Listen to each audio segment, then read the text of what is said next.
Este podcast tem o apoio de AIFA. Bem-vindos ao Agricultar, o podcast de conversas sobre agricultura. Eu sou Isabel Martins, da Vida Rural, e tenho comigo o agricultor Nuno Meia Jardim, da Quinta do Alfajoal. Olá, Nuno. Olá, bom dia. Seja muito bem-vindo. Nuno, quero começar por ouvi-lo um bocadinho a falar da sua história, porque o Nuno, apesar de ter raízes de agricultores, não se preparou propriamente na sua vida profissional para ser agricultor e acaba por vir cair na agricultura. Como é que isto acontece? É verdade, Isabel, não foi propriamente uma paixão de infância, mas uma grande mudança de vida. Venho de uma vida muito urbana, um curso de gestão, antes de virar agricultor, estava inscrito no doutoramento no ISCTE, venho de 20 anos de experiência de retalho, ainda que alimentar, mas um registro muito mais administrativo, que começou com um estágio a lançar a Renova em França e acabou na Greenyard, o maior operador de frutas e verduras do mundo, por coincidência este mercado. E já começa aí uma ligação, não é? Já há uma ligação, na verdade já. E vem também de um prémio de jovem empreendedor em 2002. Enfim, algum hobby de aulas de ensino universitário, de logística, negociação, marketing, mentor de alunos no INDEG ISCTE, uma vida desportiva de competição muito ligada, muito urbana, muito de vela, muito de mar, montanha, BTTs, corridas. Por isso, ainda que houvesse uma ligação muito agrícola na família, eu sou a quinta geração da família de agricultores, houve um gap, um espaço muito grande de abandono na última geração, ou seja, na geração dos meus pais. E por conselho de um amigo de infância, o Manuel Castro Brito, acabei por me meter no Olival, por entender, avaliar quais eram as culturas daquilo que eu conseguia adaptar para a minha vida, de ter uma grande equipas de trabalho, embora com um retorno muito rápido, que seriam os hortícolas, ou algo de mais longo prazo, mais permanente, como foi o caso do Olival. Mas isso porque sentiu que já estava numa fase de maturidade da sua vida que lhe apetecia experimentar outras coisas, ou porque houve ali algum apelo desse lado agrícola? Portanto, só para enquadrar, estamos a falar de uma exploração perto do mar, não é? Exatamente, temos Ribatejo, terrenos estão entre Tomar e Torres Novas, estão nos dois concelhos, e temos, não é assim tão grande para ocupar dois concelhos, mas estamos na fronteira. E no fundo, este registro, como já é uma zona em que já existia bastante olival, há bastante vinha também, que era o que nós éramos fortes. Tinha olival tradicional nessa exploração. Tradicional, exatamente. E apenas era a única cultura. Na nossa geração ainda chegou alguma vinha, da parte do meu avô ainda esteve na fundação da adega cooperativa Tomar, mas como ou grande parte das adegas cooperativas faliram e os agricultores foram um bocadinho atrás, e no fundo entramos neste registro de abandono forçado. Daí que a parte do olival fazia algum sentido, porque na altura dos avós e gerações anteriores já havia o que hoje em dia se chama do conceito de circularidade, já existia. Porque havia lagar e havia olival, havia adega e havia vinha, havia destilaria e havia figo, havia criação de bois como força motriz, criação de ovelhas como nutrição. Ou seja, este registro que hoje em dia se fala de circularidade, de ser interno, de ser independente, já existia de alguma forma. Por isso era relativamente fácil a escolha. Uma curiosidade é que os 3 pastorinhos de Fátima faziam parte dos ranchos da Quinta. E quando eu abraço isto há cerca de 6, 7 anos, 8 anos talvez, ofereci 3 oliveiras que os pastorinhos tinham tratado ao Santuário de Fátima, e enfim, é uma ligação emocional de família, não há muito por aí. Agora, nesta parte do sistema de cultivos, efetivamente... Espera lá, não, deixa-me lá recuperar a minha questão. Sente esse apelo, chegou à altura em que tinha que decidir o que é que vamos fazer aqui à propriedade da família, ou eu agarro, ou eu vendo, ou entrego a outro familiar? Como é que foi essa escolha? A escolha foi, enfim, dentro da minha família eu era a pessoa que ainda via tendo alguma ligação, embora a minha formação não é de todo agronómica, mas ia tendo alguma ligação, e gostava-me ver que, enfim, é muito pouco emotiva a razão que me levou. Não foi uma paixão, como dizia, mas entendi que as terrenas estavam arrendadas, as vinhas e enfim, as searas, e aquilo que se pagava não pagava em mim, não pagava o imposto. E eu achei que é preciso fazer alguma coisa, isto não faz sentido, tendo em conta que a geração anterior teve toda a sua educação e toda a formação que fizeram, a geração da minha mãe, dos irmãos, todos os cursos superiores em Lisboa, seja de cidade, não havia ninguém que seguiu por aquele caminho. Por isso, aquilo que pagou educação de família da geração anterior estava a ver aquilo que já não tinha razão de existir, já não tinha essa função económica. E daí foi um registro, é preciso mudar. E para isso que não foi uma opção apaixonada, mas foi uma opção imediata, ou seja, eu quero ir fazer isto. não foi Porque apaixonada. acredito que consigo fazer melhor. Não foi apaixonada, mas foi apaixonante. E daí, como a minha formação não vinha desta parte agronómica, eu estou há 7, 8 anos a estudar para isto. Enfim, não fiz um curso de agronomia, mas tudo o que são cursos de nutrição, da irrigação, da parte biológica, da parte de produção integrada, que é agora a última mudança, tive que estudar muito para conseguir entender o que se passava. E já tinha um princípio anterior de forma de estar, fazer diferente. Só há 2 formas, o Philip Kotler dizia, 2 formas de estar no mercado: ou somos mais baratos ou fazemos diferente. E aqui entender daquilo que se faz toda a vida, o que é que faz sentido e o que é que não faz. E daí, não vou dizer que é fácil, não estou com isto a criticar as explorações grandes, mas há muitas eficiências que é possível pôr a natureza a trabalhar para. O esporão é um caso incrível dessa ligação que se força que a natureza, que um morcego que num voo come 7 a 8 vezes o seu peso em traça, então porque é que vamos estar a aplicar pesticidas que vão tratar a traça, se podemos promover a criação de morcegos e de comunidades para nos ajudarem a trabalhar, a natureza a trabalhar para nós. Por isso é relativamente fácil entender a inovação. Certo, e o Nuno é curioso e percebeu logo, e foi visitando, e também tinha muita gente à sua volta nesta área agrícola, como já referiu, e estava-me a dizer que era preciso fazer diferente, e foi mesmo fazer diferente, não é? Qual foi o seu projeto para agarrar então no projeto agrícola? Exatamente. Enfim, o primeiro passo foi de fazer diferente. Enfim, por um projeto, eu ainda era jovem agricultor. Na agricultura nós somos jovens até muito tarde. Hoje em dia já não. Eu acho que sim, sim. Hoje em dia tenho sócios jovens agricultores, eu próprio já não sou. Mas promovemos a instalação entre as encostas e os vales de olival.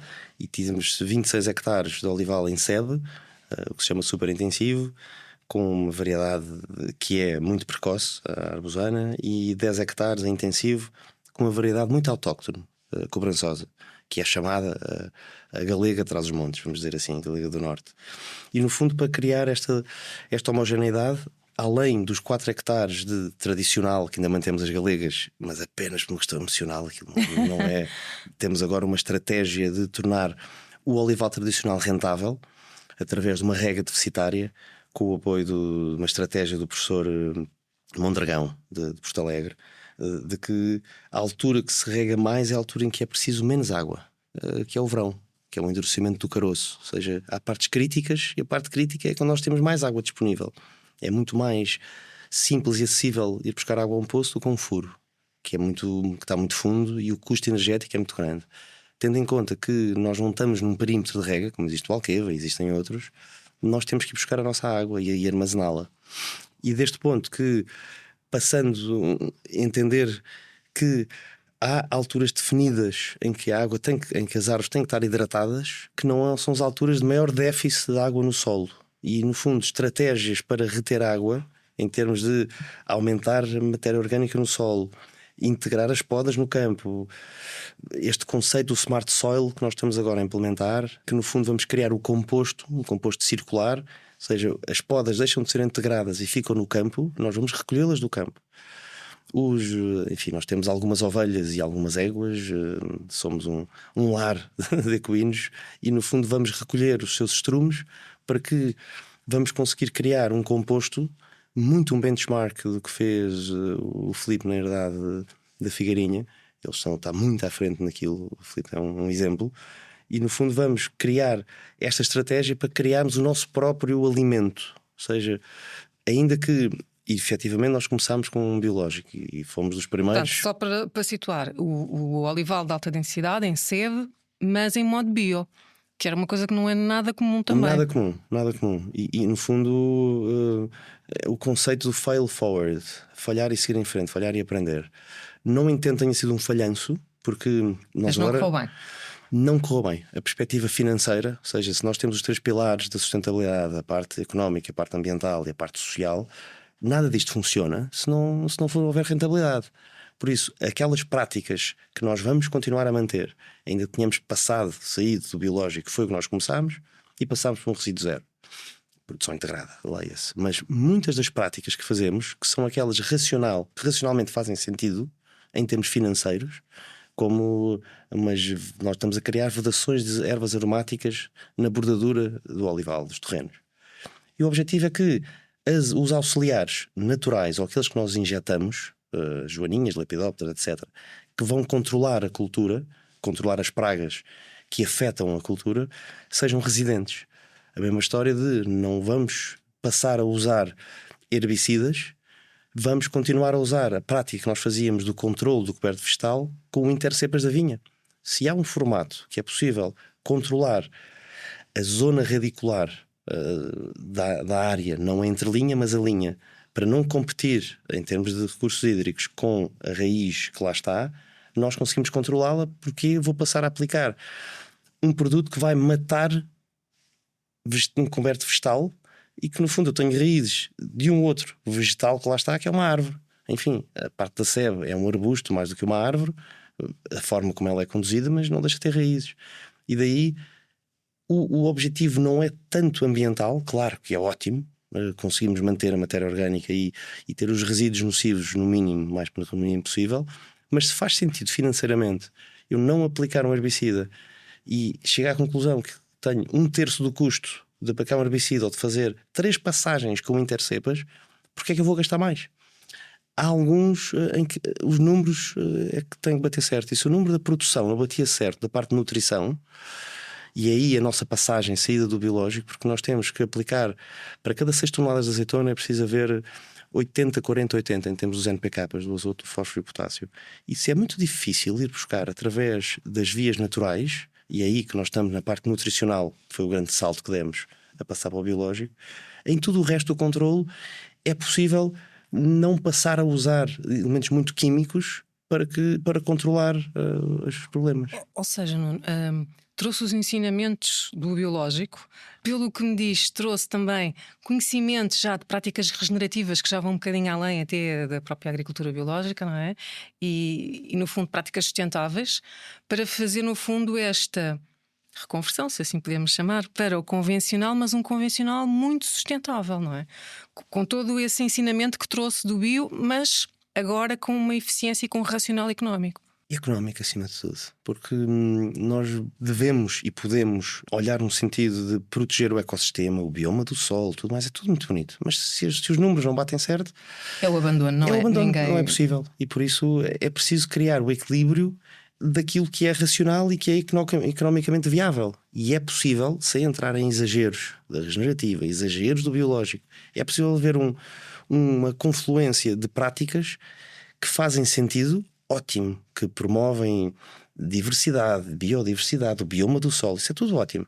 Mas money in the pocket, se não houver dinheiro, as contas não estiverem pagas, nada disto funciona. E no fundo este objetivo é, e passo aqui também na parte de energia, ou seja, como não estamos num perímetro de rega, não temos um hidrante, uma torneira em que a água está lá, nós temos que ir buscar. Deixa-me lá voltar ao tema da água, Nuno. Como é que faz esta gestão da água? Portanto, não está num perímetro de rega, já disse, tem charcas, tem furos, como é que faz essa gestão?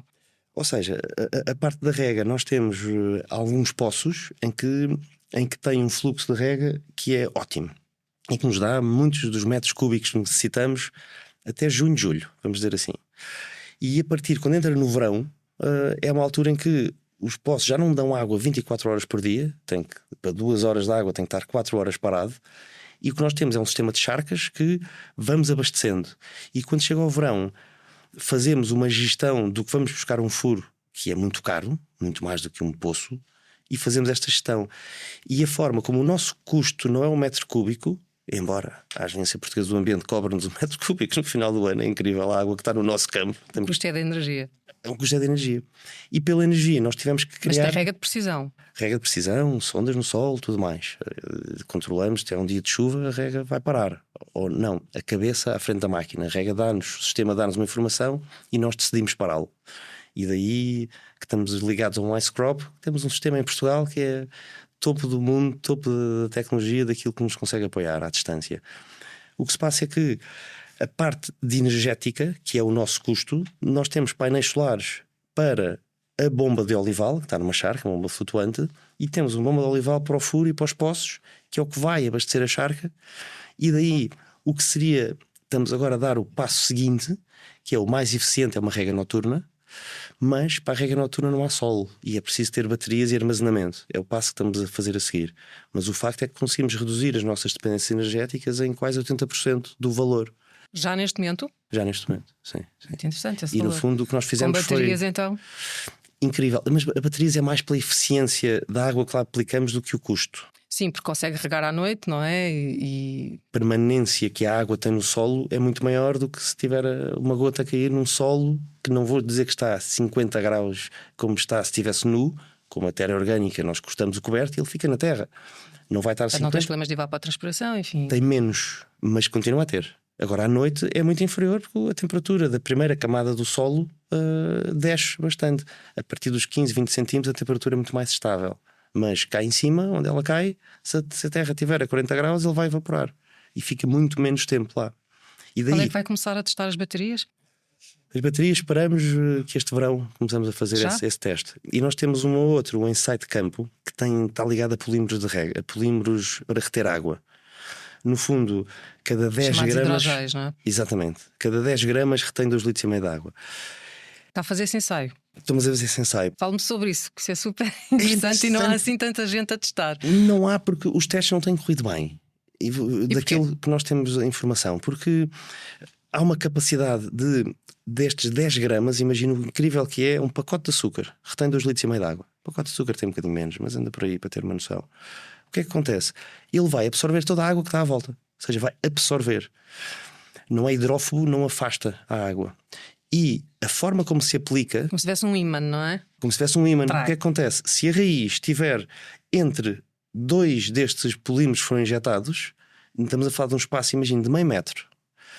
Se a raiz estiver no meio disto, ela pode secar, porque a água vai ficar toda retida naquelas duas partes. E por mais que nós vamos regar em cima, a capilaridade vai mandar água para ali.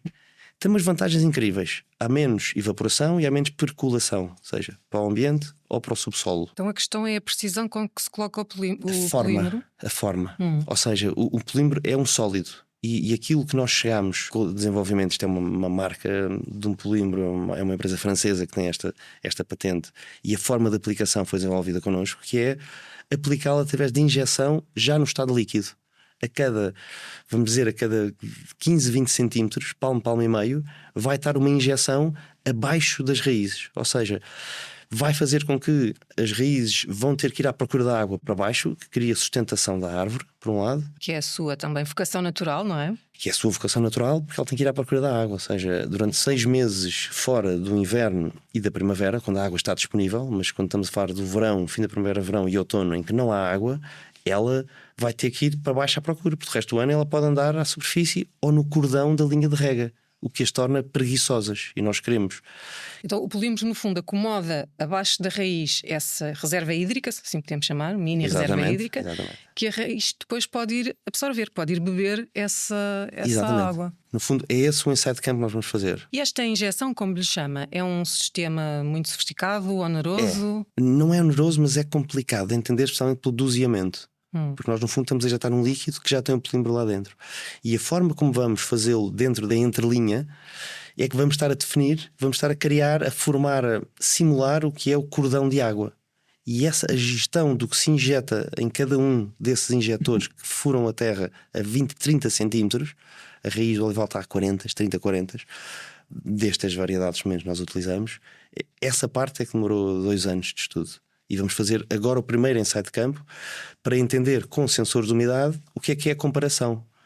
A teoria diz que há uma poupança de 50% a 40% de água. Mas nós temos que ver se a água chega à raiz, se a raiz consegue. Está a fazer este teste no seu olival em sebo ou no tradicional? Ou em ambos? Nos dois. Para nos comparar. Dois. Porque são solos diferentes. O olival em sebo está em encosta, em que a terra drena mais, há mais areia, do que nos vales, em que há mais argila, mais limo. E como tem comportamentos diferentes, para que o resultado do estudo chegue a uma conclusão em que sim, vale a pena, nos barros de Beja ou em terras mais calcárias ou noutro tipo de solos, é importante fazer um teste em condições diferentes.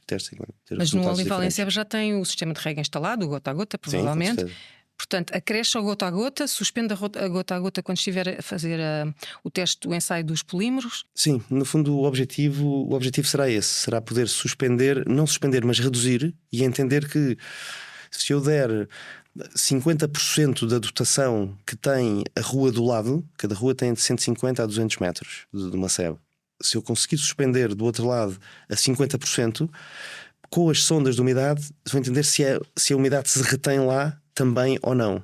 No fundo é este o estudo, não é suprimir totalmente a rega. Nós vamos fazer, por exemplo, o ensaio que vamos fazer no olival tradicional, que é de sequeiro, disto, no fundo vamos aplicar, vamos supor 5 metros cúbicos por semana de água e entender se ele vai reter na zona à volta da árvore. Quanto tempo é que retém? Porque isto vai permitir que um olival tradicional, que hoje em dia é mal gerido, vamos dizer assim, nós temos 1/3 do olival tradicional em Portugal, da parte do olival que é explorado, que tem uma gestão que nós acreditamos que não é correta. Ela deve ser uma gestão muito mais biológica, porque se há menos área que as raízes podem absorver água, é preciso geri-lo de forma diferente e é preciso fazer uns tratamentos, é muito mais foliar do que apenas os estrumes, é preciso ter com certeza fungicidas, o cobre precisa lá estar, é preciso gerir de forma diferente. E um dos custos maiores do olival, de todo o olival, mas que é um exagero na parte do tradicional, é a apanha. Ou seja, estamos a falar de 4 vezes mais o que custa apanhar 1 hectare de um olival tradicional que custa um olival em SEB, em que o olival intensivo custa o dobro do da SEB em termos de custo por quilo apanhado. Se nós mecanizarmos a apanha de um olival em SEB, que já existe equipamentos para isso, estamos a torná-lo rentável outra vez. E é possível que um olival de Galegas, que tradicionalmente se instalava 12 por 12, se adensarmos, temos uma árvore no meio e ficar um 12 por 6, ainda é possível apanhar com um chapéu e é possível ter 6 a 8 toneladas de azeitona por hectare, torna-o rentável outra vez. Deixa de haver o abandono que há. É a diferença entre perder dinheiro com o galego ou não é? Com certeza. O que se passa é que a galega hoje em dia em Portugal é feita de uma forma muito familiar. Temos os primos que tiram férias para ajudar na apanha. É a família que se reúne, etc. Exato, mas não é avaliado o custo. E mais uma vez nós temos que pôr números. E não é avaliado, não há o que acontece é que cada primo, cada tio, cada irmão vai levar uma maquia do azeite que apanhou nas terras dos outros primos. Ou seja, não é avaliado parte financeira. E daí que não é um negócio, é um entretenimento familiar. Com certeza que se nós temos um azeite que chega a 8 euros, como foi há 2 anos, enfim, um caso isolado, com certeza. Mas é um custo que existe. Se a família passar um fim de semana a vibrar com bate-palmas ou o que seja, esse custo da mão de obra não é avaliado e a família vai levar os seus 15 ou 20 litros para casa cada um que ajudou a apanhar. Mas não é um negócio, é apenas uma poupança familiar. E esse ainda tem um peso muito grande, esse tipo de olival em Portugal. Portanto, já falou aqui desta questão da eficiência hídrica e energética, e estão completamente interligadas, até da estratégia dos auxiliares, que já vinha também, de facto, com muito moldado com as práticas da agricultura biológica. Falou também aqui nesta questão da circularidade, que é muito importante, porque a nutrição aqui é uma área muito importante, e é aquela onde o Nuno diz que continua a ser preciso, necessário ter um apor, não é? Portanto, para além de tudo o que já faz com a matéria orgânica e com, no fundo, a nutrição orgânica, tem sempre, nesta sua nova visão do olival, de colocar fertilizantes sintéticos, não é? Exato, o fertilizante sintético vai permitir e não vem mal ao mundo por isso. Não, de todo, é preciso estar controlado, basicamente. Mas ele vai permitir chegar aos níveis de nutrição que são ideais. Mas é possível substituí-los. E curioso de que no podcast anterior, com a Susana Sassetti, em que fez a mesma pergunta, o olival tem esta felicidade de ser possível aproveitar quase todos os seus subprodutos, do caroço, de podas, etc. E é possível criar potencial circular enorme, não é? Já lá está. Pode não ser suficiente se ele for potenciado com estrumes animais. É evidente que há de um pato, uma galinha, o estrume é muito forte. De uma vaca, de um cavalo, é muito mais fraco. Mas tem prós e contras. Se conseguimos criar um mix que isso faça sentido e que seja circular, que seja interno, ou pelo menos de proximidade, vamos conseguir reduzir o ciclo de dependência, que é sempre o objetivo, de dependência do que é fertilização química. Dependência porquê? Se temos uma guerra, no fundo os preços dos azotos oreicos, o preço de todos os insumos subiram incrivelmente. Mas não quer dizer que tivesse subido. As minhas ovelhas e as minhas éguas continuaram a fazer os mesmos dejetos e a produzir o mesmo apoio de estrume. Por isso, esse não sobe. E se nós conseguirmos reduzir este ciclo de dependência, de termos a natureza a trabalhar para nós, vamos conseguir ter muito mais sustentabilidade e rentabilidade. Porque acima de tudo, a sustentabilidade não é importantíssimo, mas mais uma vez, money in the pocket. Se não der dinheiro. A sustentabilidade também é financeira, portanto, e sem ela as também. outras duas não funcionam, seguramente, não é? E temos também esta vertente social. Queria falar sobre isso para terminarmos, que o nosso tempo já está de facto a galopar. O Nuno tem um projeto muito interessante aqui, quase uma agenda de trabalho digno, não é? Aqui na exploração. Quer falar um pouco sobre isso? Claro, com certeza. O que há, eu sempre tive algum objetivo de dar parte do meu tempo, que no fundo é o recurso mais finito que nós temos. Nós dormimos 8 horas por dia, temos 8 horas a trabalhar, temos 8 horas de descanso, vamos dizer assim, acordados. E há parte do meu tempo disponível que eu dou para causas. E ao chegar à agricultura entendi esta parte de mão de obra que alterou o cenário. Na altura do meu avô e bisavô e gerações anteriores, havia 15, 20 pessoas fixas numa exploração de 70, 80 hectares, e havia ranchos que eram outras 30, 40 que vinham em alturas definidas da parte da vindima, da parte das podas, ou seja, que na verdade estavam 6, 9 meses por ano de em passagem. Diversas operações culturais, não é? Em diversas operações. Daí os 3 pastorinhos vêm desse registro. O que é que acontece? Hoje em dia o cenário mudou. E eu consigo trabalhar com um tratorista que tem um pulverizador automático, que tem à sua mão ferramentas que já não precisam de ter tanta mão de obra. Mas uma podadora, por exemplo, não vai escolher qual é que é o ramo improdutivo que ela vai cortar. Ela corta de uma forma cega. A mão de obra continua a ser necessária. E quando eu cheguei à agricultura, entendi que a mão de obra é muito indiferenciada e que não tem capacidade de ascensão. Não há um sistema de aprendizagem, porque na parte da formação portuguesa, o que havia muitos regentes agrícolas que formavam capatazes e feitores, hoje em dia há um gap grande. Os miúdos, quando fazem o curso técnico, 12º ano, vamos dizer assim, todos sonham ser doutores, todos sonham em vender adubos. Engenheiros, no caso, não é? Todos querem ser engenheiros. Sim, o doutor é o registro urbano. Todos querem ser engenheiros. O que é que acontece? Deixou de haver estas chefias intermédias. E aquilo, mas também porquê? Porque há cada vez menos portugueses a trabalhar no campo. Mas elas continuam a ser muito necessárias, não é? Não? Muito necessárias. E o que nós temos que entender é quem são estas comunidades que agora trabalham no campo e que estes exemplos que nós temos e que os Tem urbanos. desafios incalculáveis, muitas vezes. Não é? E que vemos na televisão que há problemas, efetivamente. E porquê? Porque não há capacitação. E nós criámos uma formação social de feitores em que, enfim, foi um conceito pro bono, mais uma vez, um conceito totalmente social, há 2, 3 anos, em que a Ministra da Agricultura anterior abraçou e criou as ligações muito com o IFP da formação profissional e criou isto. E como para nós não é o core do nosso negócio, é um pro bono, estamos agora a dar os passos com este novo Ministério para desenvolver isto. E no fundo visa capacitar nas necessidades básicas estas comunidades imigrantes que estão a trabalhar no nosso país, para que eles saibam de emendar um tubo de rega, a fazer gestão de equipas, a fazer métricas de trabalho, a pôr uma vedação, o básico que os feitores sempre souberam fazer, para que quando as equipas externas vão a uma vinha podar, a um olival podar, tirar ladrões, etc. Para que alguém eles consegue orientar, não é? E que fala a língua deles.